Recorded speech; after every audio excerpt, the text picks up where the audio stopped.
Donald Goines, a Kenyatta novel, Crime Partners.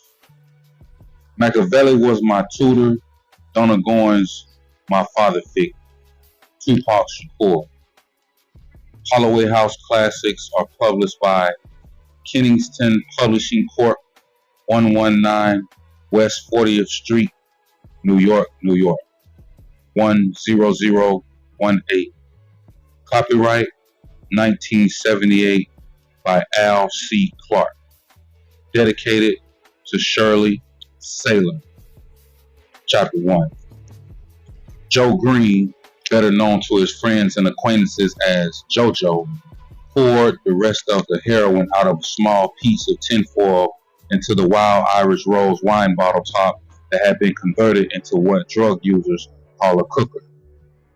His common-law wife, Tina, watched him closely. Damn, JoJo, I sure hate the thought of that being the last dope in the house. The last time your slow-ass connect said he would be here in an hour, it was the next day before the motherfucker showed up.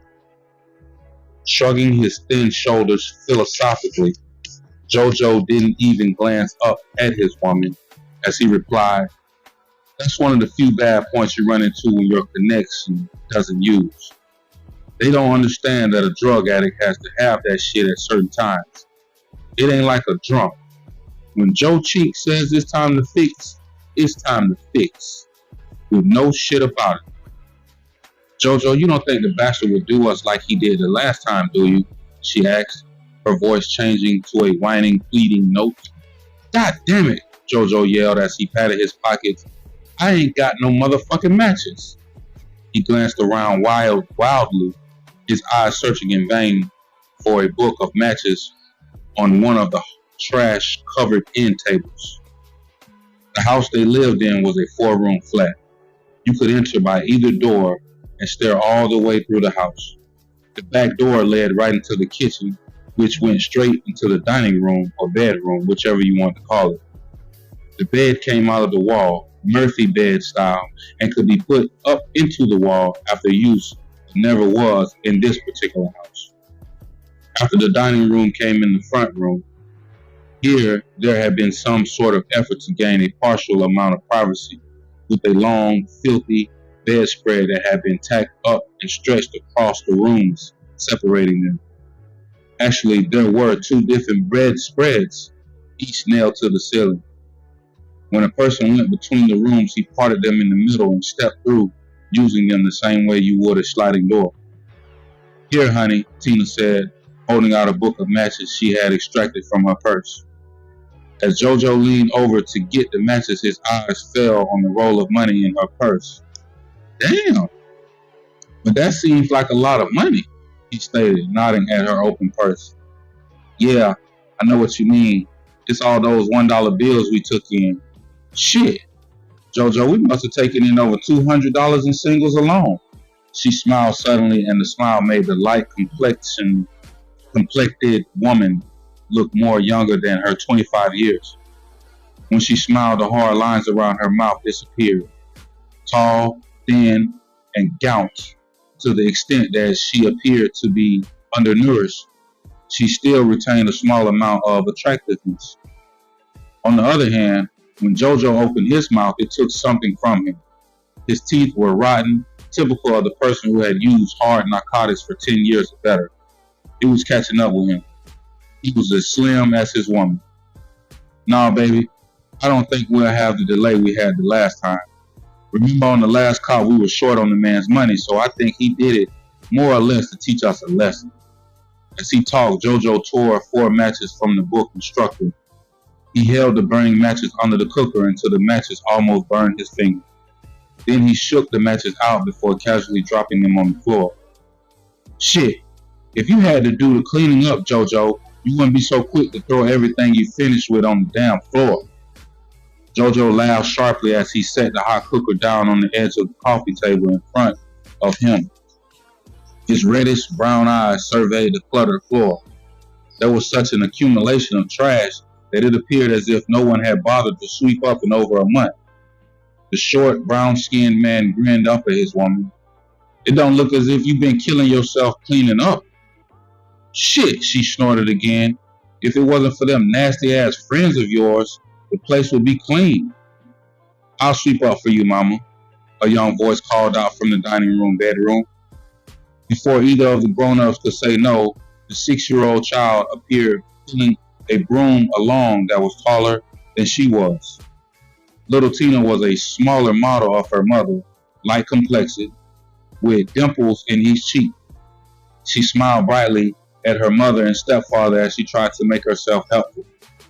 The appearance of the child didn't stop Jojo in his preparation of the drugs.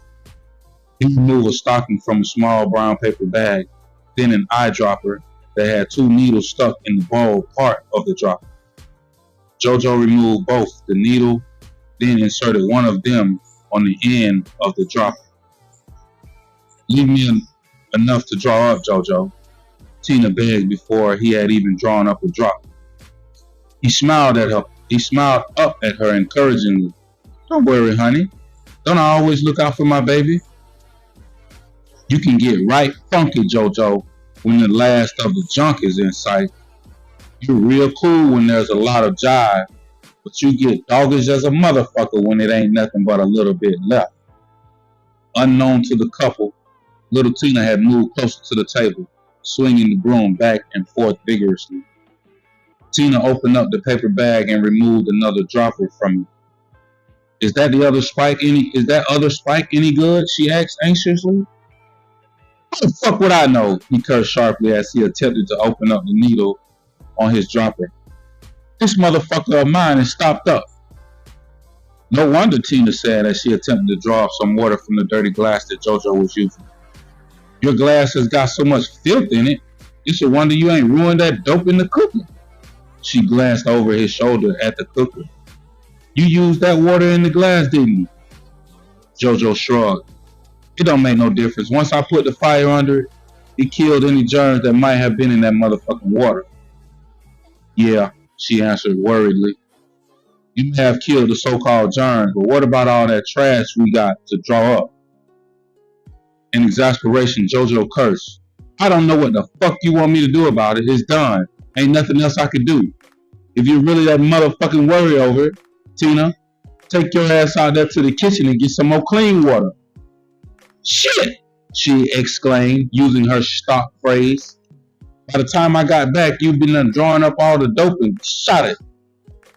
God damn, woman, you don't trust nobody, do you? Daddy, I'll get you some more water, little Tina said as she rushed over to the table in an attempt to be helpful. The tall broom she carried was too much for her to control completely. As she neared the table dragging the broom, the handle swung down in an arc. Too late. Jojo threw up his hands as if to ward off a blow. The handle came down and struck the cooker, sending it spinning off the end of the table. The drug in the bottom of it spilled out as the top fell off the end of the table onto the dirty throw rug. Instantly, the rug absorbed the drug so that it was impossible for the two addicts to save any of it. Tina dropped down on her knees beside the table. She picked up the overturned cooker. It wasn't any cotton in the cooker, she stated in a hurt voice. She turned it around and around as if she couldn't believe it had happened. Suddenly, she started to paw at the rug, rubbing it as she searched for some of the liquid that had escaped. Not a fucking drop left, she managed to say. The goddamn rug was like a fucking sponge. The little girl backed away from the table. Her mouth was open as she pleaded. I didn't mean it. I'm sorry. Tears ran down both her cheeks. Instantly, Jojo exploded as the sound of her voice brought him out of his trance. He snatched the broom from the child's hand and began beating her about the head with it. With one vicious blow, he broke the broom in half across the child's head. The little girl attempted to cover up, but it didn't do any good. Jojo snatched her hands down from in front of her face and began to beat her in the face with his fists. He ran blow after blow on the child's exposed face until blood ran from her nose and mouth. When little Tina fell down at his feet, Jojo drew his foot back and began to kick her viciously in the side. You little bitch, he screamed in rage. God damn you. I done told you to stay the fuck out the way when I'm making up. He grew more angry as he cursed and, instead of the sight of bleeding child at his feet drawing pity, it only aroused his anger. Suddenly, he reached down and snatched the child to her feet. Her feeble cry of pain only enraged him. "You bitch!" he swore over and over. "I'm going to fix you little meddling ass once and for all. I'm going to fix your little meddling ass once and for all." In pure terror, the girl managed to break away. She ran back towards the bedroom and attempted to hide under the bed. Jojo followed closely behind her. He drew his heavy leather belt from off his pants and, grabbing the child's leg, he pulled her from under the bed. Her screams rang out clear and loud as the belt began to fall, slowly at first and then faster. She squirmed and tried to crawl away from the pain that exploded all over her body. Sometimes the fire would explode on her back, then around her tender legs. But what hurt her the most was when it wrapped around her, the metal part of the belt would dig into her stomach and hips. "Jojo, Jojo, what are you trying to do?" Tina screamed, holding the dividing curtains apart. "If you kill that child, it ain't gonna bring the dope back." It took a moment for the words to penetrate the blind rage that engulfed him. For a few seconds he couldn't see or think right. But as his senses returned and he saw the bloody child lying on the floor, his anger fled and fear shot through him. Why was she lying so still? "Tina, little Tina, get your ass up from there and get in the toilet and wash up," he ordered harshly. He waited impatiently for the child to jump up and obey his order. "Get up!" he screamed, his voice breaking slightly. He took his foot and kicked her. "I said get up." "Don't kick my child," the mother yelled as she came closer. "I done warned you about whooping her so hard, Jojo. If we have to take her to the hospital, I ain't taking no blame for all those marks on her." "We ain't going to no hospital," Jojo stated coldly. "All this bitch has got to do is get up and go in the bathroom and wash up. Get up, Tina. I ain't mad no more.